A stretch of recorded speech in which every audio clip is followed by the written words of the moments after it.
chance to seal it. It's done. It's Georgie Kelly. Rotherham United's pathway back to the Championship is opening up.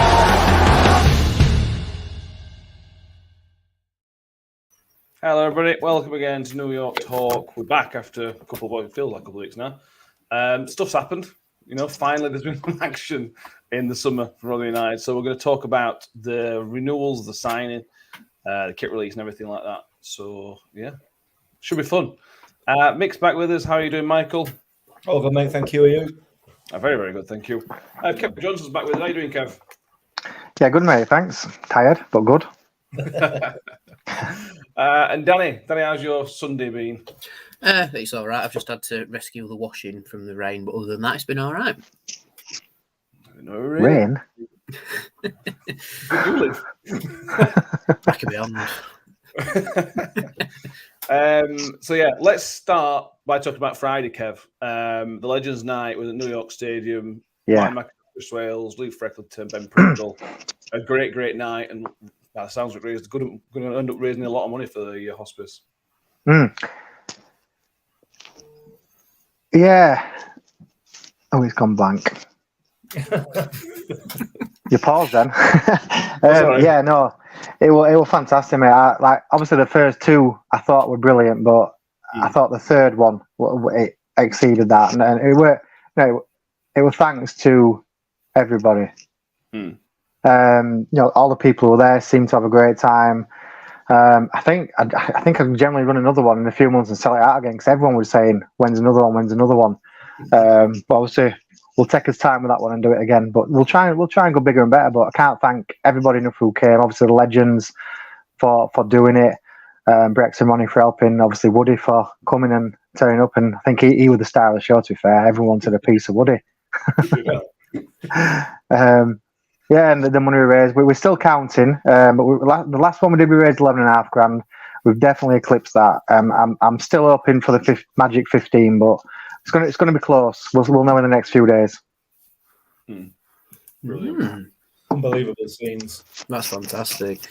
Yeah, it is, absolutely. Mick, did you have a favourite moment of the night you enjoyed particularly? Like share with the group, maybe it wasn't there. Yeah, well, no, not without looking like a complete arsehole, no. Ben Pringle came up to me and said, "Hey, up, Mick, how's it going?" That was my highlight at night. It's like, what? So that's me. I'm done now. Completely done with life. Danny, without swearing, does anything highlights of your Friday night?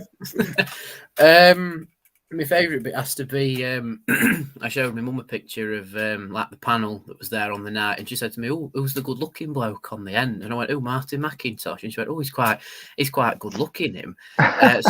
So I put a question in saying to Martin, "Are you single? And can Mum have your phone number?" But unfortunately, he wasn't. So sorry, Mum. Yeah. I like a Rob Staten read that out for Martin McIntosh as well. I enjoyed that. I thought you were going to pick out Rob Staten or Kev. I thought that's what you meant. Yeah, I kept off stage. All I say is that Rob absolutely butchered it, and it made it out that I fancied Martin McIntosh, which I thought was quite funny. I also enjoyed the question. Someone asked Rob Staten to sing "Who to be Amila," which he did, which was fantastic. Yeah, very good. It will go very good Staten on. To be fair, I know he took a lot of stick from Rotherham fans recently. But yeah, he was really good. He's really good at that. They were. Yeah, so look forward to the next one, whenever that may be. Absolutely. No pressure. I'm already making plans. Better and better. Well, I've already got plans. Me and Brex were talking on Friday, and we've got some ideas. I love it at New York Stadium. It's great. It's perfect venue, but it's only 350 people, and we'd love to go bigger and better. But it may moving. The next step up's Magna, which it's not associated with the club, so it kind of takes it away. But I think we'll probably do it at the club again. Like I say, bigger and better. And let's try and keep raising as much money as we can, because it's fantastic. Absolutely, absolutely is. I think that's the first episode since we did the midnight walk as well. I think I don't know how much money we raised for the midnight walk as well, but that was good fun by everybody that went. That was good. hard work at times, but good fun. And obviously the cricket game on Thursday again raised a good amount of money for the hospice as well. So it's been a good week for the hospice. So very, very good. So well done to everybody that's been involved in all those things and all the things that will come up in the next few months as well.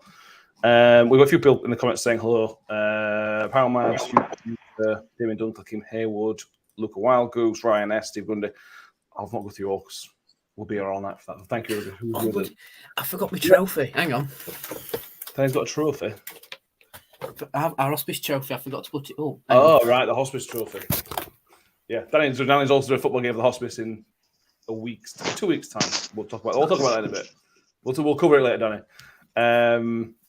While we wait for Danny, Noel Jones with us, Jalen Simpson, Holly's with us, John Rill says, "Evening, lads," and the bloke in the Millwall shirt. Every week, that's going to Get with program, man. Yeah. There we go. Whilst we might as well cover this now. Whilst on the topic of Friday, Lee McMahon performed and was obviously brilliant again, as he is. He did a version. He's done an updated version of Millerman, which I think a lot of people, well, everybody that's been able to see Twitter this weekend will have seen Lee McMahon's version of Millerman. Mick, thoughts? I mean, I'm a massive fan of anything Lee does. Massive fan. It's not my favourite song, I'll be honest with you. I know a lot of people love it. It's obviously a matter of personal choice, but yeah, he's done an updated version of it, which is better for me than the original because it's updated and it feels a little bit more modern. So we've got. I've been seeing this afternoon to watch him down at the Roadhouse at Stag, and he was absolutely outstanding. Yeah. And he gave us a little bonus track at the end of his session this afternoon, and he did the Millermen one, which I've videoed, and we'll play that out tonight. We'll play out with that tonight. I don't think. I mean, I was hoping I was going to get a call from Jules Holland to photograph some of his, to film some of his stuff on there, but I don't think that's going to happen. So if you do stay and watch it all, if you've had a beer, my advice is you're probably going to end up feeling sick after it. But anyway, yeah, we'll play out with that. But yeah, I mean, Lee was great the other night at the Legends Night, well, as always. So and we'll plug his album later as well, Providence. So. Yeah, we will.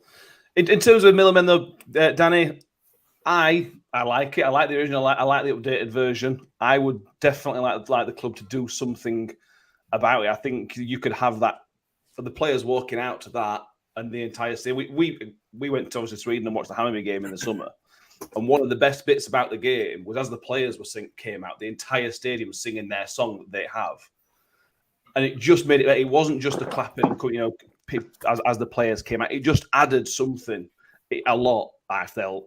And I feel like the club could do something with that. As the players in the tunnel, a minute before they come out, you start playing the song, the entire stadium's singing it.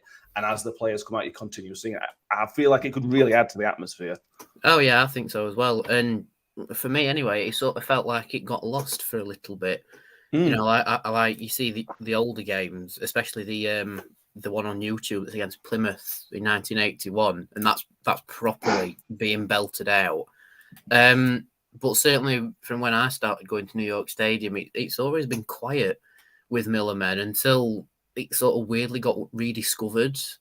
And then it's gone up and up. And I mean, we've had it on the away day coach a couple of times, as well as dropped me off in Rotherham. And it's like now the Lee's tweaked it a little bit and it's more current, shall we say, with it, including the lyrics of at New York. I think it could be a great walkout thing. Like, I know the whole thing is, really loud and drum and bass sort of music to get everyone geared up for it, but there's no that gets players geared up other than that club's own independent song. 10,000 fans singing it. Or whatever. Yeah, exactly. So for me, I'd be all for it with the players walking out to it, or certainly playing it before kickoff at some point. Kev, thoughts? You agree, or do you think it's not right? Yeah, no, I agree with Danny. I think kickoff. At the point where they play New York, I think maybe they switched it over there. I'm not sure how much you get in, but it needs to be played at some point. I forgot Mick's been to see him today, Mac. I couldn't make it because I was playing golf, but it is brilliant. The stuff he does for, it's all free of charge. He actually people don't know this, he actually came back from Cornwall a day early. He left his family to come back a day early just to play on Friday night, which were unbelievable. And Drop Me Off, I love Milliman. I love the rendition of Milliman, the new one, but I prefer the old version of Drop Me Off in Rotherham. Maybe it's because it's got swearing in, I don't know, but I prefer that one. But he's brilliant. He does. Yeah, but he does so much, and I can't thank him enough. But yeah, I'd love to hear Milliman played either before they come out, during they come out, or when they kick off. They're brilliant. Yeah. Interestingly enough, this afternoon, both John Breckin and Sam Todd were at the Roadhouse. So who knows? There may be some ongoing negotiations. I don't know. I spoke to Lee afterwards, and he didn't mention it, but obviously he wouldn't do, would he? Maybe not. Hopefully so. I think there may be one slight problem getting it though. Well, especially if he came. I know someone said about doing it live. I may be wrong, but I think Macca actually works for Sheffield United, so match days is probably busy. Yeah, true. We'll see. Hopefully something gets to off. We'll have to wait and see.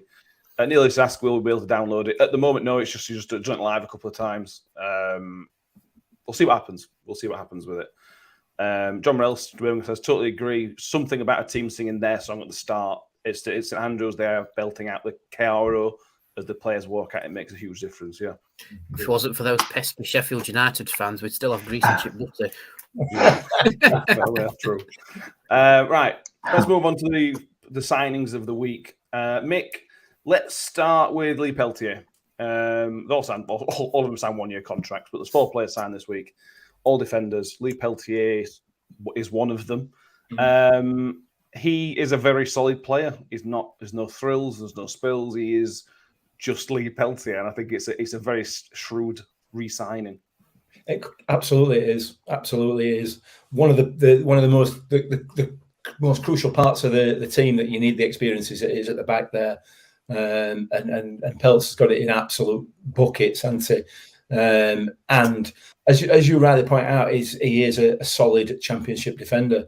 So long as we can continue to employ him at right back rather than in the middle, then that's obviously going to be better for us.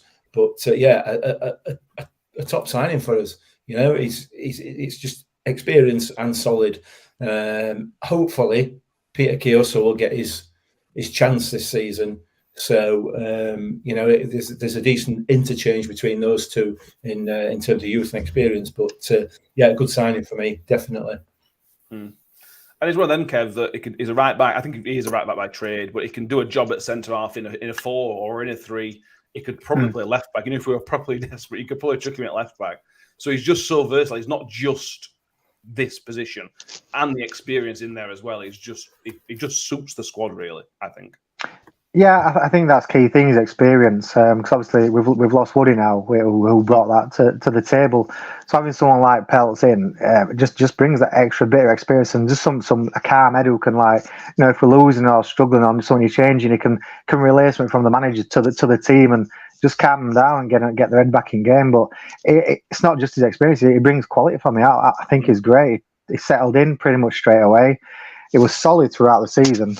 So I personally was pleased as punch when they announced that he was coming back for another year. Yeah, I mean, when he played at right back, Danny, I think up until the Reading game, did he get injured or something like that? There was a spell where he played 10 or so games at right back. And he was our best right back last season. Wes had his ups and downs, but he was our best right back all season for a 37-year-old guy. He doesn't seem to be dropping off his performance, which you maybe expect at that age. He's still solid. Yeah, I think he does get caught out with pace at times, but in that stage of your career where that happens, But in terms of defensive attributes, he's very solid. He can slot in on the right side of the 2 in the middle, or like you say, at right back as well, and he's just quite calm there. I think Wes had a tendency to panic in certain situations, and then when you played Peltz and Wes in the same team, they sort of got in each other's way a little bit. But yeah, Peltz is solid. He was signed by the previous manager, if I remember correctly. But he sort of bought into what Rotherham's about and signed on for another year, which is fantastic. And I think experience in this division will potentially be a defining factor for the season ahead. And it's also showing Taylor's vision a little bit, where you get, the older, more experienced guys tied down for this season. And then you stock it up with your younger players. Maybe that's your loans or, your more hungry sort of players. And then that sort of fills out your squad a little bit. Certainly the wider players look like they're going to be loans, in my opinion. But the 4 that we've signed, including Peltier, can all do a job at centre-back. Peltier slightly wider on the right-hand side. And we all know the division, which, even though, like we said, they're a bit injury-prone, shall we say. But if you've got 4 of them, hopefully there's not an instance where all 4 are injured and we're proper up the creek without a paddle. Yeah, again. Not like September anyway. We'll blame the training pitch for that one. Yeah, I'm quite happy with Pelt's re-signing. It shows commitments both from Matt Taylor and from them, I think. Yeah, I agree. It puts to bed the rumours of the bust-up as well, doesn't it, I think? Matt Taylor and Pelt at Christmas. Yeah. Holly says solid Peltier, Nicholas Skidmore, nothing exciting with Pelts, to be honest, but he was solid and shows experience. So Paramount UK says the best thing about all these signings is that they are familiar with each other, which only makes the defence stronger and more organised. Agreed. One Rovers Vlogs is with us. Thank you. Evening lads, all the best for the championship. Keep up with the great work. Thank you very much. One Rovers Vlogs. That moves us on to the second signing, Mick, and this Sean Morrison re-signed. It's difficult, this one, because Sean Morrison's a brilliant championship defender. There's no ifs or buts about it. He is a brilliant player.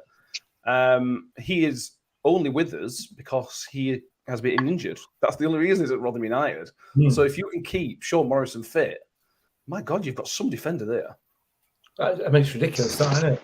It's absolutely ridiculous if you can keep him fit, and that's the big if, isn't it? That's the massive if. But if we do, like you say, he's absolute quality, hugely experienced, a leader, and just a quality championship footballer. And he was never going to go back to Cardiff, was he? So that weren't going to happen.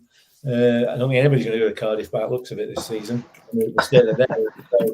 So, it's another very, very good signing. It's key, that back 4, back 5 is massive for us this season. You've got Victor in goal, and then the likes of Morrison, Hall, Cam Humphreys, Peltier, Cohen Bramall in front of them.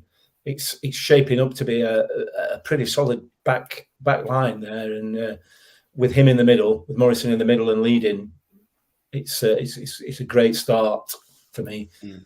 Yeah. For me, Kev, I think Morrison would, just on his leadership skills, he fills the Woody role for me. He just fits into that. He'll attack everything in the box. He's an extremely solid defender. He's probably got that same pace that Woody had as well. He's just a bit of a Woody 2.0, and I think again it's just what you need, especially with Woody leaving. I think he just slots in.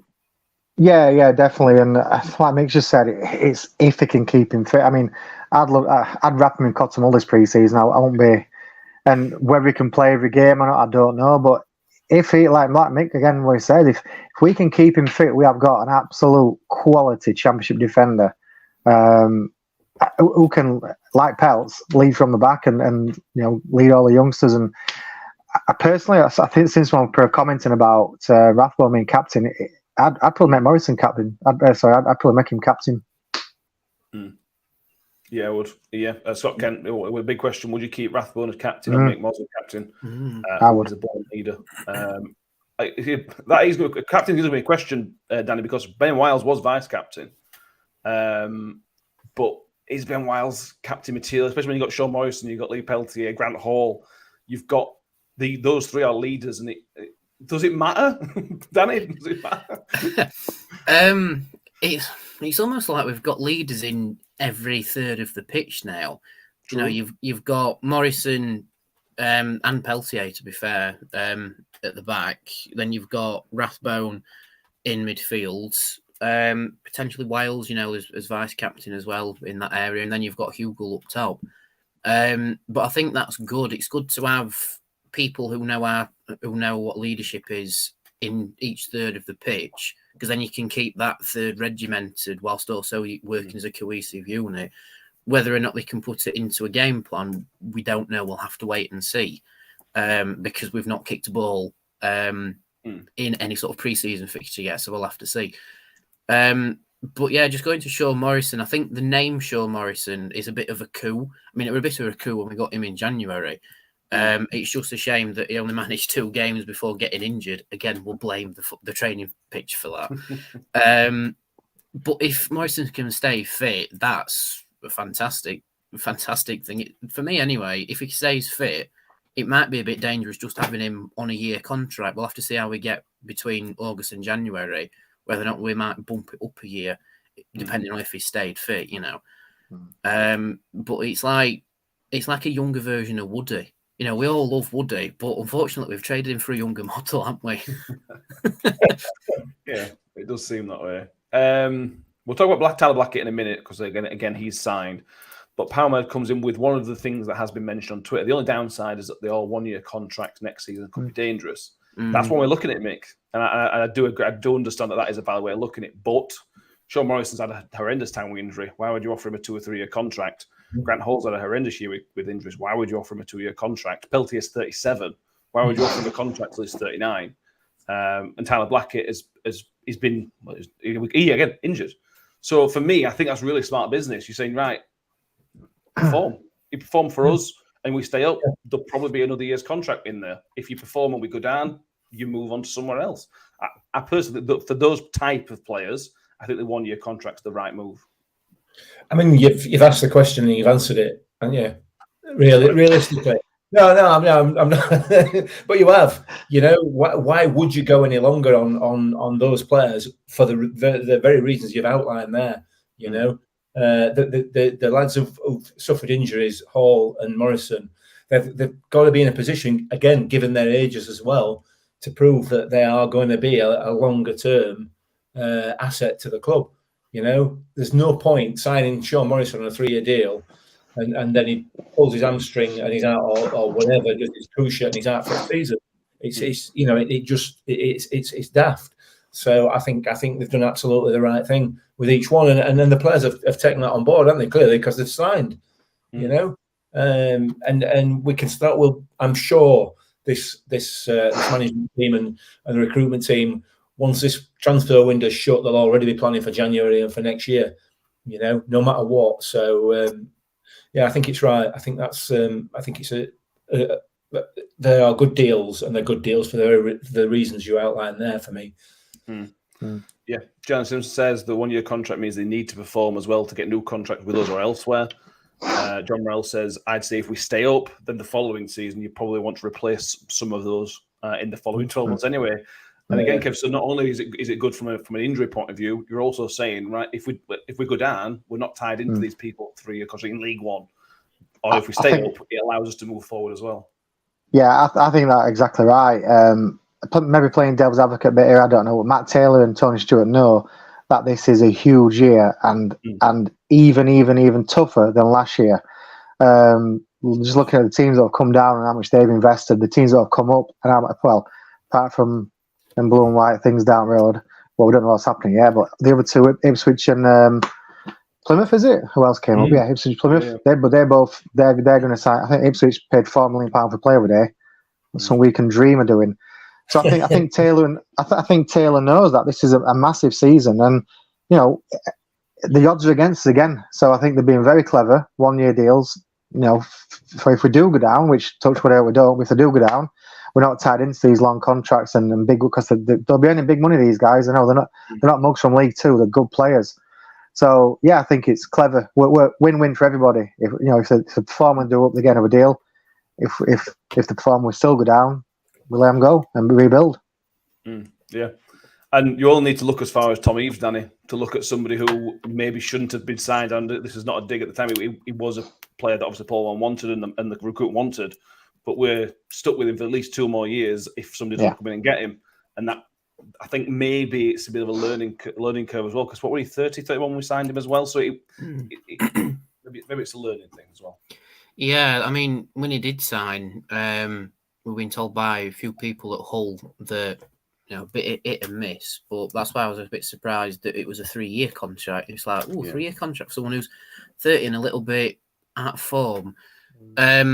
But I do think he was signed as a compliment to Michael Smith, but then we lost Michael Smith.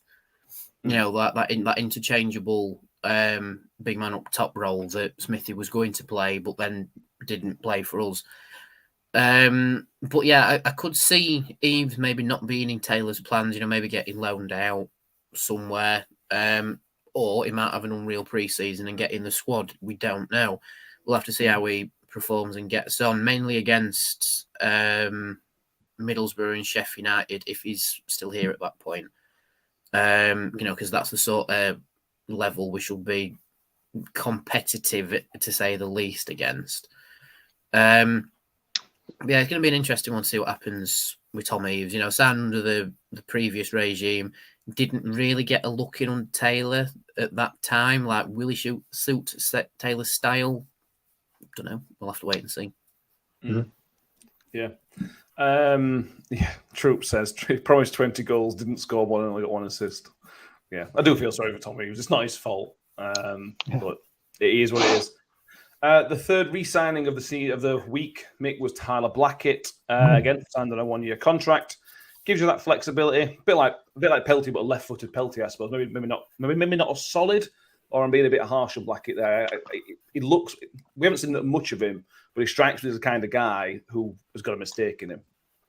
It's centre half. They all have. That's the nature of the beast, isn't it? I know John won't appreciate this, but I mean, for me, he's been excellent. He's been absolutely excellent. He looks like he's a quality player. He's got a mistake, but they all have. Every centre half has. And I don't think he's got any more than anybody else. Possibly less than Grant Hall has got, because Grant Hall, as we've seen a few times, he can have an off day. So no, it's a good signing for me. I'm really happy with that. Really happy with it. I like him. I like him a lot. He's strong and confident, and he likes to play out from the back, and he'll push up as well. So no, I think it's another very, very good signing for that back line. Yeah, John Morell says my hearing must when I must have missed what you said, mate. The thing is, so lucky is not with you, John. He's with us. There you go. Yeah. Put it that way.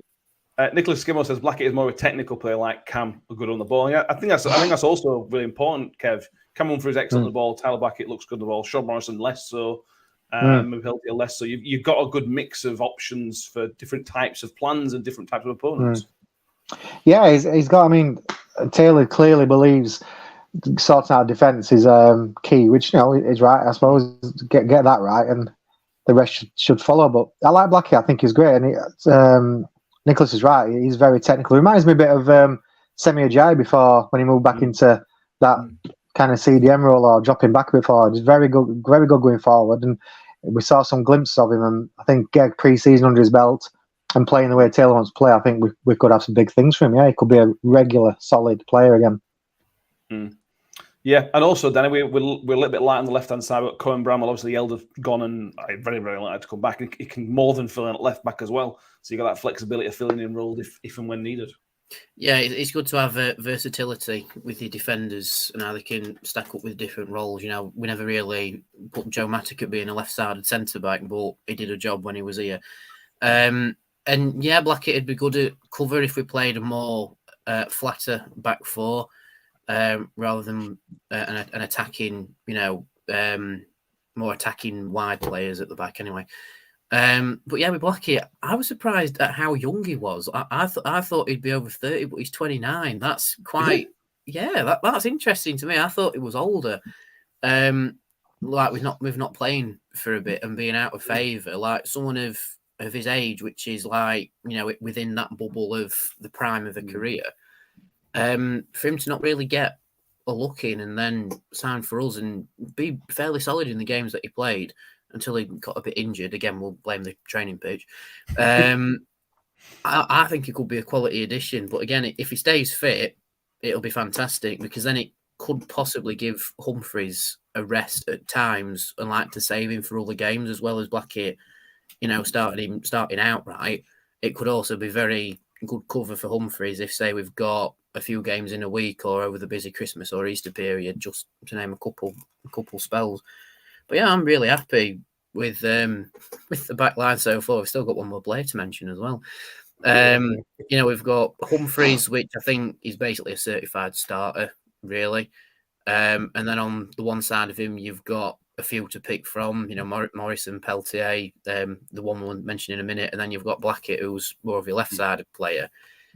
I know Taylor had to switch up his back line, and a lot of people have the reservations about swapping and changing a back line. You're meant to have more of your cohesive back line to string your results together, etc., etc. But if you've got that amount of cover and you can just keep bringing a peg out and putting another one in, and the job just being done as equally well, it's a fantastic thing to have at a football club. That it's always better to have more options rather than, well, we just have to play him, which it got to at midway through Taylor's spell last season, didn't it? Yeah. John Morell says, the only positive I'll say about Blackett is he always gives you 100%. He says, I feel dirty now. I need to go lay down. The final signing of the week, which is the first permanent signing, I suppose, Mick. It wasn't ours. He is now ours. Grant Hall, the worst kept secret in Rotherham's possible history. Good old Cam Humphreys putting a picture of Grant Hall on Instagram 3 or 4 days before he signed. It was also a cricket game as well. He's a solid head. He again fills the Woody role. He's obviously right-footed, but at times last season, he looked class. He looked a class above. He had his moments. I accept he had his moments. But he also has that versatility. He can play centre of a back three. He can play right of the back three. He adds. Well, it's just I think it's a great signing. It is a great signing. It is, and I have obviously, as you remember, I was critical of him sometimes last season because he does have the thing with Grant Hall for me is that his mistakes don't tend to be just the odd one. It tends to be a really bad game, rather than but nowhere near as often as Icky. So, but on his day, he is absolutely quality. On his day, he's as good as anybody else that we've got in that back line. So another really, really good signing. Really, really good signing. No complaints whatsoever with any of them. Holly says Grant Hall is so good when he's not injured, and I think that's the thing, Kev. He was injured a lot last season, but he still made an impact. So to be injured for such a long time as a loan player, still for us all to realise how good he was, shows there is definitely a player there if you keep him fit. Yeah, definitely, and we said again, it could be a like for like or upgrade or whatever you want to call it for Richard Wood. I mean, maybe Wood was that good we need 3 to replace him. I don't know. That's just my opinion. But no, it is another absolute solid centre back. Can play in that back 3, back 4, and injuries are key again. If we can keep him fit, like the other 2 or 3, we're in for a solid. And I mean, Taylor's gonna have to make some tough decisions because he can't play them all. And obviously, we are gonna pick up some injuries along the way, but keeping them guys fit as long as possible, and because we've got a tough start, as Rob stated, I'll confirm. We need them all firing. Okay. Power Mad says the only thing that could be better if we cloned Cam Humphreys, which is true. Danny, those 4 signings this week, three re-signings, one permanent signing. It sounds really boring, but you sort your defence out, you sort back door out. If the back door's not flapping, you'll be fine. If you don't concede too many goals, you will be fine in this league, Danny. Yeah, it will. Okay. He said it, not me. I'm not going to. Danny, closure. I need a beer, but I don't have one. An apple tango will have to do. But yeah, anyway, what you're trying to say, Matt, is when you sort your defence out, then you can really focus on your attack. Because we've got one of the best goalkeepers in the division with Victor, but he still needs a solid back 4 in front of him to effectively be an effective goalkeeper, and keep clean sheets. Because according to the EFL, you're not the best goalkeeper unless you've got the most clean sheets, which is like a joint effort between you and the defence. But anyway, I digress. So sort the defence out quickly, get your experience in, and then if any younger, decent centre halves pop up in the loan market, you can still go for them. But if you miss out, it's not quite as big of a thing because you've got the division experience, and then Cameron Humphreys as well. As a very strong back line. Like I mentioned earlier, you've got Humphreys, Blackett, Hall, Morrison, Peltier, plus Bramall if you play him at left back rather than the more attacking intent, Ferguson as well. The right side, a little bit light, but we'll deal with that when the time comes. It's still very, very effective. And like you say, we've sorted the back door out, and now we can focus on the front door and and sort the attack out. Now, because when you sort the attack out, you're away. It's all well and good scoring goals, but if you concede goals as well, that's where you're in trouble. Yeah. This has got far too smutty for me. I'm sorry. I might be 58, but I am just so childish. This is just so smutty. Let's get back onto football. Come on, boys. Concentrate. Mick. Let's talk about the two up top. Yeah.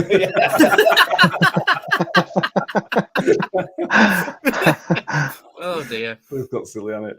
Mick, bring us back to topic. Shelley says, would you revert 3 at the back, or has he thought the times look better at 4 at the back towards the end of the season? I'll say I don't really care. Change game in, game out. Depends who you're playing. If you've got a lightning front 3, you might want to match him up and go 3. If you've got one big man up top and you want 2 men on him, you go 2 and go 4 at back. For me, it's horses for courses. I have no idea is the answer to that question. We don't know what the personnel is going to be. We don't know what Matt Taylor's plans are going to be once his personnel through the door. I think it's far too early to be having that kind of discussion, frankly. We've certainly got the staff in already to play either a 4 or 5 at the back, or 4 or 3 at the back, whichever way you want to look at it. So I think it's far too early for me anyway to be having that discussion. Fair enough. Let's move on to a bit of other news. Kev Chio was confirmed as leaving. It feels like a long time ago now. Chio was confirmed. Thankfully, he didn't go down the road. He went to the Premier League, to the best league in the world. It was great for us, and it's one of those moves you just sort of good luck in the Premier League. Yeah. I mean, I think I haven't seen one bad comment from anybody about him leaving, and like you say, it's glad. I don't think we're ever going to go there. I think the made a few inquiries beginning. He would have never done that. He deserves bigger. I personally thought we were going to go Southampton. I thought the delay was waiting for can't remember the guy who left Swansea to go there. I thought he were after him. Yeah, I thought he were after him. But Luton's a great move for him because let's be right. Is he a Premier League player? I think he deserves a chance, but time will tell. But when Luton get relegated, he's a brilliant Championship winger. So yeah, win-win. Great signing for him as well. Good luck to the lad. 100%. Danny, anything to add on that? I think Kev's nailed it, to be honest. Yeah, other than Luton have absolutely got a steal on a free with Chio. Yeah, I do think he will do a job in the Premier League. He might not be as a regular starter as he was with us, moving up a division, but it's what he deserves. He's put that shift in. He was a solid performer with us. It got him into the Ireland squad. Yet again, another player going up on international duty. Whilst with Rotherham, you're welcome, everybody. We are the team that makes players internationals, But no, I'm happy for Chio. Very happy he didn't go down the road, up the road, whichever one it is, across the city, shall we say? He didn't go across the city. He went further south to Luton, and I'm happy for him. The only thing I'm disappointed about is that he's gone to a stadium that's smaller than ours. Achievement, yeah. I think, to be honest, we're not going to talk about Luton very often. I think it could suit them because they're going to be on back foot in a lot of games next season, and with Chio's pace and his ability to move the ball at the pitch, that could be a massive asset for them. Yeah, 100%. Definitely, without a doubt. And you've got to bear in mind that one of the reasons Chio was less effective this last season than he has been is because he's had 3 players on him as soon as he got the ball. That is not going to happen in the Premier League. They're not going to treat him with that amount of respect, which that might prove to be a bit of a mistake because he has got the pace and he can hurt teams, as he's proved internationally when he's not been given the same amount of attention. So it may well benefit him. I hope it does for him and for Luton. It would be great. It'd be great to see him banging a few Premier League goals in, or getting some Premier League assists. He deserves it. You know, he's worked really, really hard. He's a quality player. He's a lovely lad. Everything about him, you know, he's got what he deserves. And like I said, fingers crossed he'll be able to do at least something in the Premier League. Might surprise a few. Yeah, it's the first. I mean, there'll be a few other Rotherham players that go on to Premier League careers. Probably not with us, but I can think of a few in the current squad who will make it at a higher grade at some point in their careers. So good luck to him. Shelley says on this topic, Kev, you can't make players sign contracts, but can't help but think that there's another one that's gotten away. We should be cashing in on Chio. Suppose it wouldn't be Rotherham United though.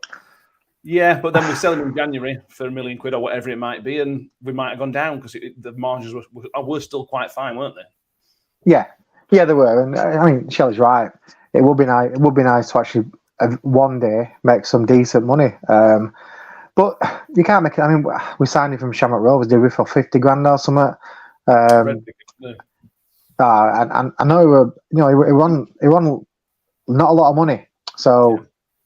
Maybe you know, in hindsight we probably should have got him to offer it, but he's not daft. His agent ain't daft. He knew by not discussing new contract or not taking new contract, he could walk away free at the end of the season and, you know, get a good sign. I dare say he's got a good sign on bonus from Luton. But Shelley's right. I go back to it. It would be nice to make some money. I think apart from Will Volks and Alan Lee, can't remember when we made any money. No. Danny Ward made about $1 million, didn't we? Okay. Yeah. But it's few and far between, isn't it? And Barlasso as well. We're going about $1 million for Dan. Yeah. Let's move on. A couple of questions here, Danny. Troops, travels, up front, lads. Then who? Holly says who we got up front. I'll let you, at the moment, Danny. We've got Jordan Hugo and Georgia Kelly, but it's only the 2nd of July. It's still early days, very early days. It's a bit thin at the minute, but we've only just ticked over into July, so it's like we've got a month or so before the start of the season, so there's still time. But factoring out the players who we think might be moving on, which is even Washington due to various things that are flying about on the internet, we've got Hugo, Kelly, and KO'd, and maybe McGuckin if he somehow breaks out. But it's interesting that we're giving KO'd a pre-season to basically see how he does, which I think is quite smart from Matt Taylor because, you know, he's not really had a look at him yet because he was sent out loan by Paul Warne and then got injured. So I hope Taylor does have a really good look at him and then decides what's next for him. So yeah, it's like we say, we've sorted out the back line. I think this is the question that I want to pitch to you guys as well. I know what my answer is, but what would you try and sort out first? Your wider players to get us up the pitch, or your players that are going to effectively pop your goals in? Which one would you try and target next? We're so thin out wide. We've got nobody. So for me, you've got strikers. If Hugo's fit, Hugo plays 46 games because that's the type of player he is. But we've got nobody on either wing really. I don't know. Mick, Kev? Yeah, no, I agree. But sorry, mate. I think I'd look at building from the wings up. Hugo's going to start into let's be like Matt just said. If he's fit, he's playing. Simple as that. What I would like from Hugo, obviously apart from somebody backing him up and someone playing inside of him, is winning the ball more. My only criticism of him last year, I said it a few times, for a big lad, for a big strong number 10 or whatever number he was, he didn't win the headers enough for me. He seemed to want to win a free kick more than a header, which for a bit frustrating. But I think given the right service, Chio's gone. We just talked about him, and let's be right, his service weren't brilliant. It were all right. He had flashes of magic, and some of them went all over the place. But I think given the right service, you will get goals. But I agree with Danny. I'd be building from the wings and see what we've got, and then get someone, maybe a fox in a box like little Billy Sharp. But yeah, Mick. I don't think it's as simple as that, is it? You know, it's not like, right, we've done defence now, let's do midfield, let's do wings. You know, it's who's available and when, isn't it? They will know who they want or the type of player they want for each position that we've got vacancies, if you like, you know. So it's just a question of who they can get in and when. I completely trust this team to get in the right people. I absolutely do, whether it be permanents or loans. I am not concerned at the moment if they don't announce anybody for the next 3 weeks. I don't care. You know, it's not about us. It's about what Matt Taylor, Rob Scott, and the team down at Roundwood or New York, where what they're doing. If they're content and they're happy, jobs are good. And how and when they're announced to us is almost irrelevant, really. So, yeah. I don't think it's as simple as, right, we'll move on to midfield now, you know. It might be we can get a striker in 2 midfielders, a winger, or whatever, in that order. You know, it doesn't matter, does it? So long as come beginning of August, we've got what we need. Well, in fact, to be fair, come the end of August, we've got what we need. You know, so... Yeah. No, Jordan says Foster and Sharp could possibly come in the next 2 weeks. I was waiting to see what happens with those. Maybe. This sort of brings us on to the mini meltdown from everybody during the week when Archie Collins went to Peterborough. According to some people on Twitter, Archie Collins was a done deal. He was in the building, signed. We were waiting for his contract to expire. As it turns out, there may well have been interest. There probably was interest. No, Matt Taylor played with him. There probably was some sort of interest. Peterborough paid, Darren McAnthony described it as a significant 6-figure sum, which says to me it's not just 100k. From what I've seen, it were about 800k that he paid. Yeah, like, again, flying about. We ain't going to pay that money for a mix. So I don't know. I'm trying to get a rant at you, to be honest. You try and put yourself in Rob Scott's position. He's sat in his office, sat there looking through social media. And he sees that we're interested in Archie Collins, and he looks through his book and thinks, not spoke to him, not spoke to him at all.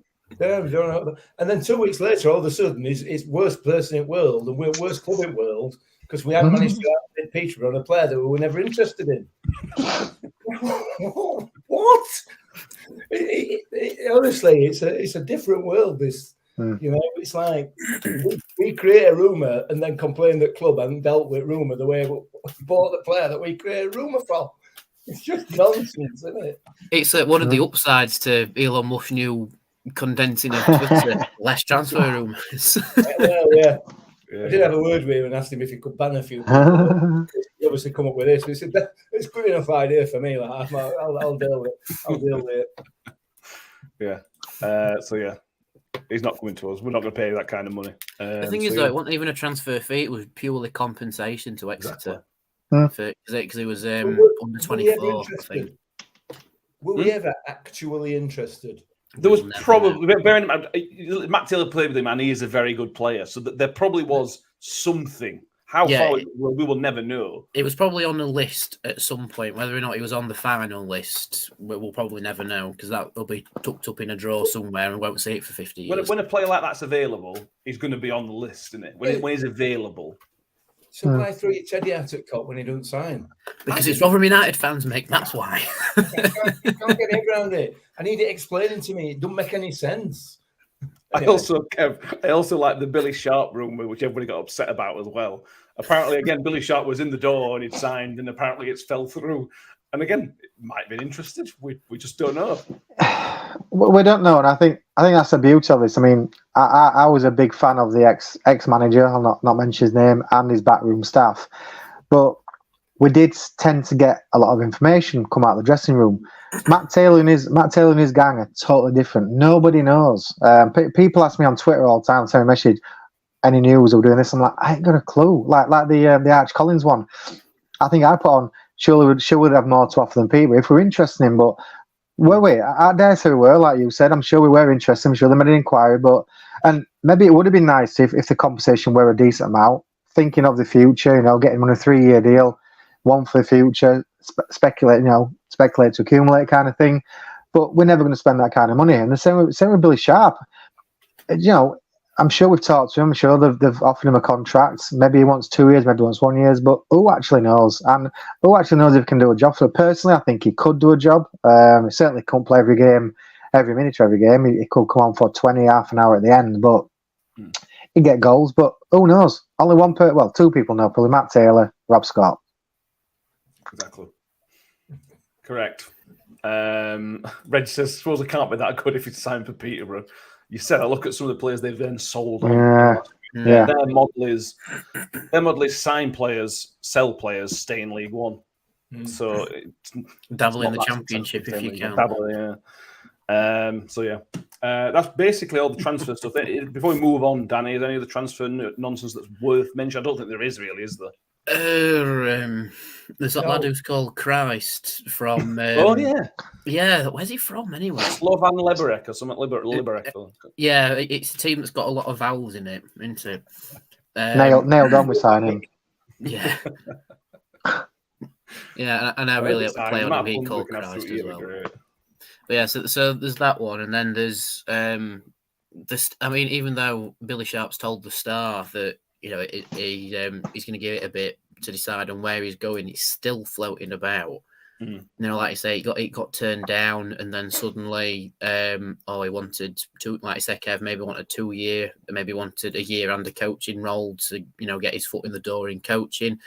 Or maybe he's doing a Woody where he wants to carry on playing until he knows that it's time to do coaching. It might be a rolling thing. We just don't know. I'm having a look at my board now. Do you remember when Lewis Wing was linked to us? That was fun. Yeah. Anyway, no, I don't think so. There's Lyle Taylor, Ryan Manning. He's been linked with the Premier League apparently.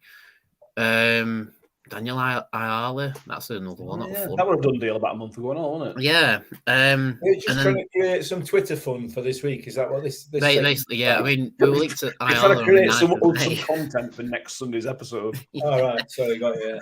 And then there's potential of Kyoso going out the door as well. But again, I don't think that's got much legs because it's based on him not having a good season with us. But when you've got Wes and Pelletier, would you get in unless one of them's very badly injured?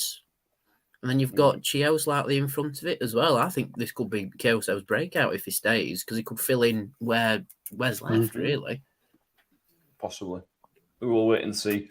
We're back next Sunday. We've got at least the Partygate game to talk about, plus anything else that happens. We've not talked about goalkeeper. We've got no backup for Victor. We've got. That's true. This was also another Twitter meltdown, which I thoroughly enjoyed. Jamal Blackman's going to sign for us. Oh my God! Oh, we're never interested in that. We weren't bothered. What do we all get upset for? I mean, Jamal Blackman was with him in Exeter, but again, take us away with the Twitter meltdown. We do need a goalkeeper, though. We do need a goalkeeper. Yeah. Make anything try on Jamal Blackman and our second goalkeeper situation. I'm going to think of another goalkeeper that we used to have that weren't very good, and I'm going to put it out on Twitter this week. Scott Shearer. Keller Roos. Keller Roos is coming back. Yeah. Should we get David Stockdale on loan from York? Yeah. You all had to think about that then, didn't you? Yeah. Paddy Kenny's probably still doing half the job. Yeah. You're going to Huddersfield. Yeah. Yeah. No point talking about. We were going to talk about Jamal, but there's no point. Let's talk about the second kit that was released. Nick, I know you don't care on that one, so Danny, I'll come to you on this one. Yeah. Second kit. Thoughts? Fan? Dislike? Love? I like it. To be fair, it's nice and clean. If I'm being honest, I like the collar for the home shirt, but I think it would have looked worse on the away shirt. So I quite like they've gone for the rounder neck. But no, I like it. It looks nice. They made the correct decision with Cameron Humphries modelling it, by the way. But yeah, I like it. It's nice. It's just a solid shirt, and when we're away at places like just thinking off the top of my head, like Stoke, for example, where we really can't wear the home kit, it'll look great. That all black kit with the nice badge. That's not a black. It's not a complete blackout kit, but it's like the next step up where it's like quite a darker grey on with it, and the badge is like a silvery sort of grey. I think it looks really nice. But the good thing is that they've now announced that the hospice will be across all 3 kits, which is going to be fantastic. But it also means we can play in red at Hillsborough. And what happens when we play in red at Hillsborough? We win. Excellent. We win. We do. Kev, I assume you're a big fan as well.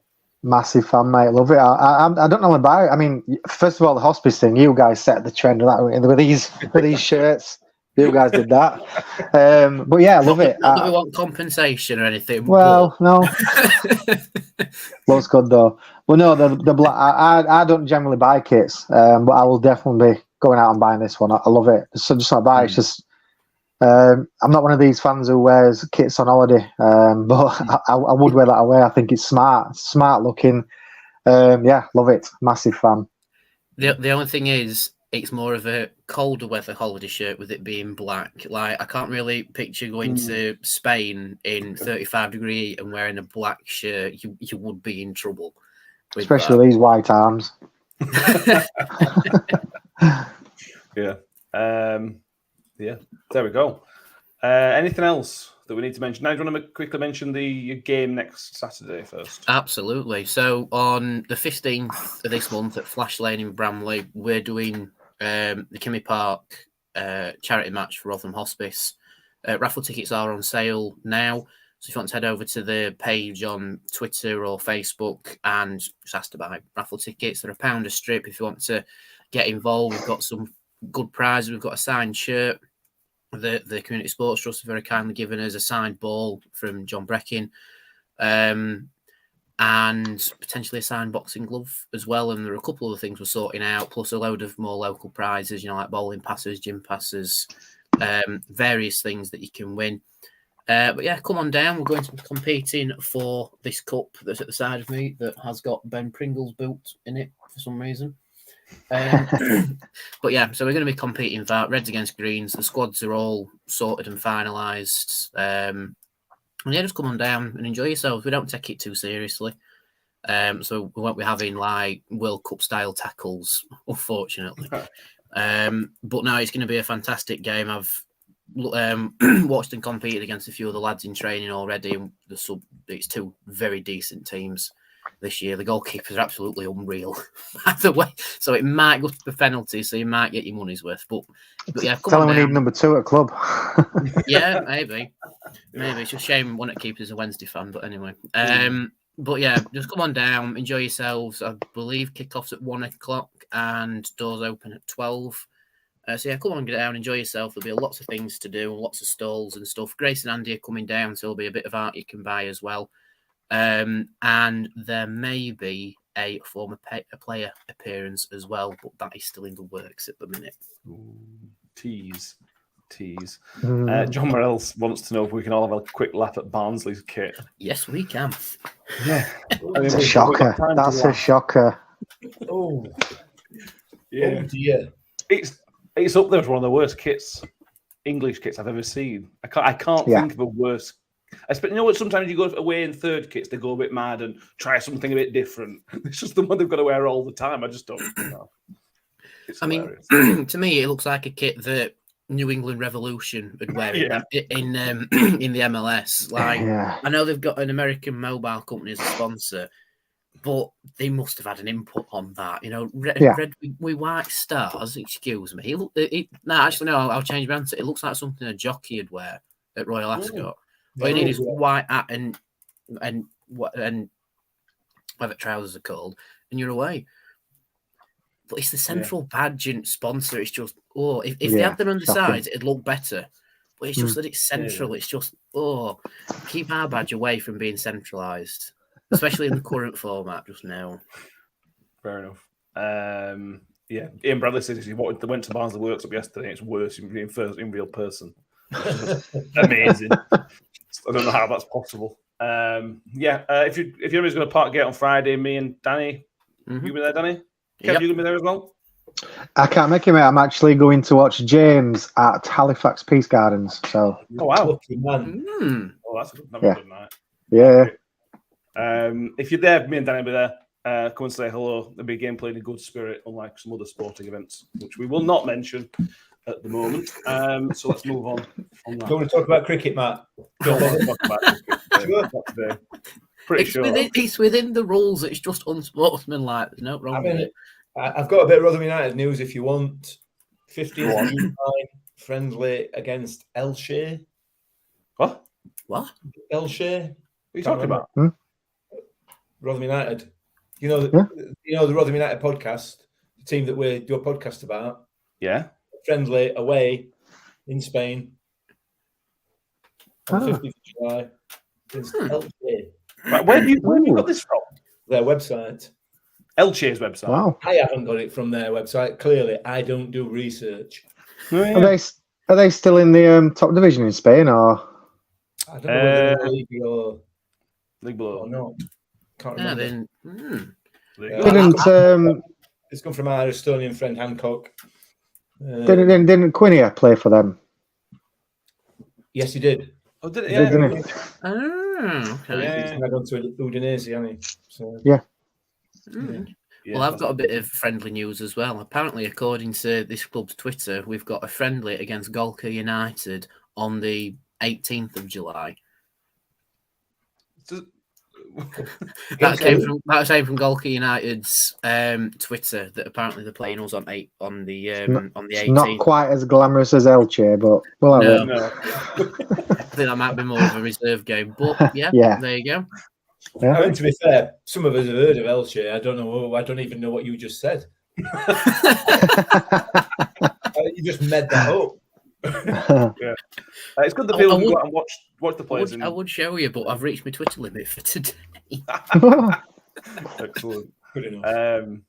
Yeah, I thought I was just interested. We're breaking news on friendlies. That's quite interesting. To me. Oh, there you go. From the league team. Happy days.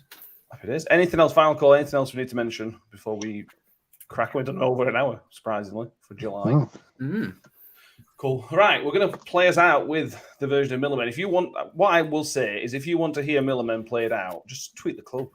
Just spam them with loads of tweets so that you want Liam McMahon's version of Millerman played out at New York Stadium.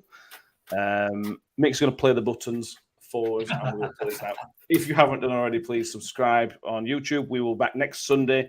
We'll talk about what happens at the Parkgate game and maybe a signing or two, which may come in the next week or so. Or if there isn't any, we'll talk about the fact there haven't been any. Danny, pleasure to have you with us. Thank you very much, mate. I'll see you Friday. I'm see you on Friday. Always a pleasure. Kev, thank you very much. Thank you for Friday, and I hope you enjoy next Friday as well. Cheers, Matt. I will do. And Mick, I won't see you Friday because you're going away, but it's been a pleasure to have you with us tonight. Yeah, no, thank you very much. And anybody that's still listening, get yourselves onto Apple, Spotify, wherever, and search for LPMC and download Providence. It's a cracking album. Getting followed on Twitter as well. Absolutely. See all his new stuff on there. And yeah, thank you, everybody. Up the Millers, and here is Millerman. Let me just apologise again about the camera work. My apologies. Let's see. The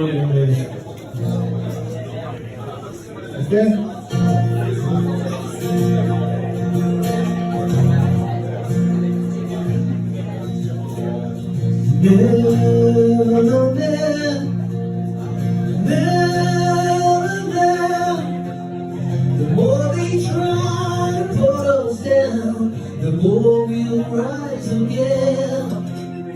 Never,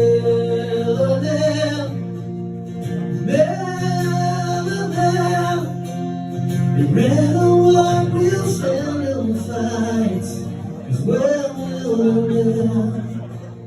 So come on down to New York, join in the happy band. Sing a song for all around, the greatest in the land. We've had times of glory, but we've been kicked in by the hurt. Still we travel around the country for our pride in the shirt.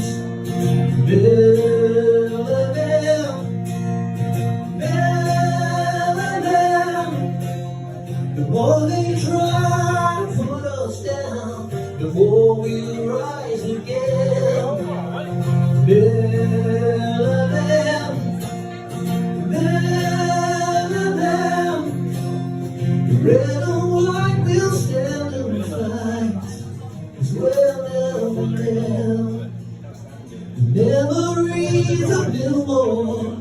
stand across the railway line, together with our loved ones gone, just waiting for us under those floodlights.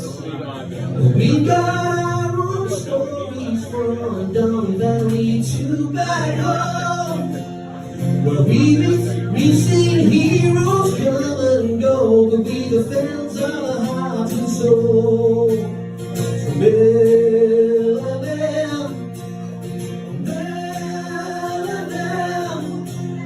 the more they try to put us down, the more we'll rise again.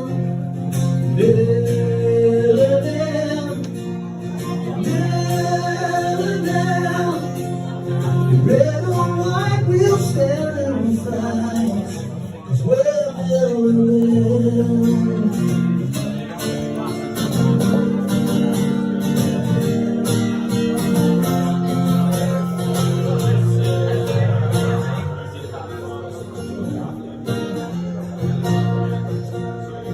now we must look forward to keep honoring the past.